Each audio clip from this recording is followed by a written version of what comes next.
അപ്പോൾ guys Toyota ഇന്നോവയാണ് വണ്ടി. അപ്പോൾ നമ്മൾ ഇന്നോവയുടെ റിയറിൽ വരുന്ന ഷോക്ക് വണ്ടിയുടെ അടിയിൽ, അപ്പോൾ ഇന്നോവയുടെ റിയറിൽ വരുന്ന ഷോക്ക് റീപ്ലേസ് ചെയ്യുന്ന വീഡിയോ. അപ്പോൾ നമ്മൾ ഈ ഷോക്കിൻ്റെ കണ്ടീഷനൊക്കെ കാണിച്ചു തരാം. കേട്ടോ, ഫുള്ളായിട്ട് ഓയിൽ പശയൊക്കെ വന്നിട്ടുണ്ടാ, ഇതിലുള്ള ഓയിലൊക്കെ പുറത്തേക്ക് വന്നിട്ടുണ്ട്.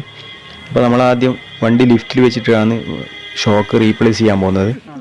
അപ്പോൾ അത് നമ്മൾ ഇതുപോലെ ഒരു കുത്തി വെച്ചിട്ട് ഷോക്കിൻ്റെ അടിഭാഗത്ത് ഷോക്ക് പിടിപ്പിക്കുന്നതിൻ്റെ കുറച്ച് മേലെയുള്ള ഭാഗത്ത് ഇതുപോലെ ലോഡ് ചെയ്തതിനു ശേഷം നമ്മളിപ്പോൾ അടിയിലത്തെ ബോൾട്ട് അയച്ചെടുക്കുക. അടിയിലത്തെ ഒരു ബോൾട്ടാണ് വരുന്നത്. ബോൾട്ടും അതുപോലെ ഷോക്കിൻ്റെ അവിടെ 2 ബുഷും വരുന്നുണ്ട്. ശേഷം ഷോക്കിൻ്റെ മേലെ ഇതിലെ അപ്പർ ഭാഗം 2 ബോൾട്ടാണ് വരുന്നത്, 2/14 ബോൾട്ട് വരുന്നത്. അപ്പോൾ ആ ബോൾട്ട് ഇതുപോലെ ഗണ്ണ് ഉപയോഗിച്ച് നമ്മൾ അയച്ചെടുക്കുകയാണ്.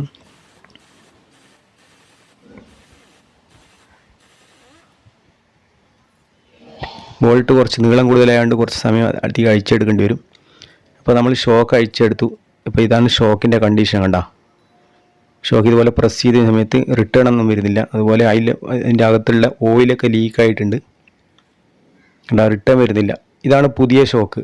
പുതിയ ഷോക്കിൻ്റെ കണ്ടീഷൻ നിങ്ങൾ നോക്കിക്കോ. കണ്ട, പ്രസ് ചെയ്ത് കഴിഞ്ഞാൽ സഡനായിട്ട് തന്നെ റിട്ടേൺ വരുന്നുണ്ട്.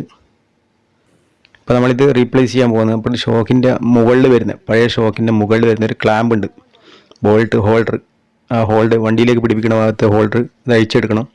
അപ്പോൾ അതിൻ്റെ സെൻറ്റർ ഭാഗത്ത് ഷോക്കിൻ്റെ മുകളിൽ തന്നെ സെൻറ്റർ ഭാഗത്ത് ഒരു നെറ്റ് വരുന്നുണ്ട്. ആ നെറ്റ് അയച്ചെടുത്ത് കഴിഞ്ഞാൽ ഇതുപോലെ കിട്ടും. ഇതാണ് ആ ക്ലാമ്പ്. ക്ലാമ്പിൽ 2 സൈഡ്. അപ്പോൾ ആ ക്ലാമ്പൊക്കെ ഒന്ന് നന്നായി ക്ലീനാക്കിയതിന് ശേഷം നമ്മൾ പുതിയ ഷോക്കിൽ ബുഷ് വെച്ച് ആദ്യം ഒരു വാഷർ, ശേഷം ഒരു ബുഷ്, വീണ്ടും ഒരു വാഷർ, ശേഷം ഈ ക്ലാമ്പിൻ്റെ ഈ താഴേക്ക് ഇങ്ങനെ താഴ്ത്തി വെക്കണം. ഈ പൊസിഷനിൽ വെക്കുക. ശേഷം ഒരു റബ്ബറിൻ്റെ ബുഷും കൂടി ഇടുക. ബുഷ് രണ്ടും സെയിം ആണ്. അപ്പോൾ ആ ബുഷിന് അങ്ങനെ പ്രത്യേകിച്ച് സൈഡൊന്നുമില്ല. അതിന് ശേഷം ഒരു വാഷർ, അതിൻ്റെ അപ്പറിൽ വരുന്ന ഒരു വാഷർ ഇട്ടതിന് ശേഷം നമ്മൾ ആദ്യം അഴിച്ചെടുത്ത് ആ നെറ്റ് ടൈറ്റ് ചെയ്ത് കൊടുക്കുക.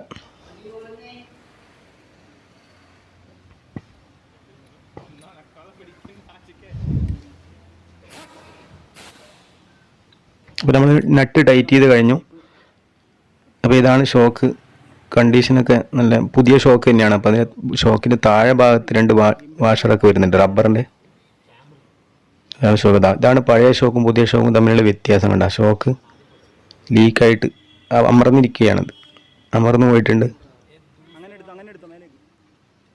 അപ്പോൾ നമ്മൾ ആ ഇതിൻ്റെ ഭാഗത്ത് ഷോക്കിൻ്റെ ലോവർ വരുന്ന ഭാഗത്ത് പഴയ ബുഷ് മാറ്റിയിട്ട് പുതിയ തന്നെ ഫിക്സ് ചെയ്യണം. പഴയ ബുഷ് നമുക്ക് അയച്ചെടുക്കാം. അപ്പോൾ നമ്മൾ ഇതുപോലെയാണ് കുത്തി വെച്ചിട്ട് ലോഡ് ചെയ്ത് വെക്കേണ്ടത്, അടിയിലൊരു ഷാഫ്റ്റ് എന്ന് വെച്ചിട്ട്. അതുപോലെ ശേഷം ബുഷ് കൊടുക്കുക. ബുഷിന് താഴത്ത് വരുന്ന ബുഷിൽ 2 ആംഗിൾ ഉണ്ട്. ഒരു ടാപ്പറായിട്ടുള്ള ഭാഗം ഷോക്കിൻ്റെ ഉള്ളിലേക്കും 2 സൈഡിൽ നിന്നും കയറ്റി കൊടുക്കേണ്ടതാണ്. അപ്പോൾ നമുക്ക് മുകളിലെ ഭാഗത്ത് ആദ്യം 2 ബോൾട്ട് പിടിപ്പിക്കുക. ക്ലാമ്പിൽ 2 ബോൾട്ട് വെച്ചതിന് ശേഷം ആദ്യം കറക്റ്റ് ത്രെഡ് പിടിപ്പിച്ച്, കൈ കൊണ്ട് തന്നെ ത്രെഡ് പിടിപ്പിച്ചതിന് ശേഷം മാത്രം ഗണ്ണ് വെച്ച് ടൈറ്റ് ചെയ്യാവുന്നതാണ്.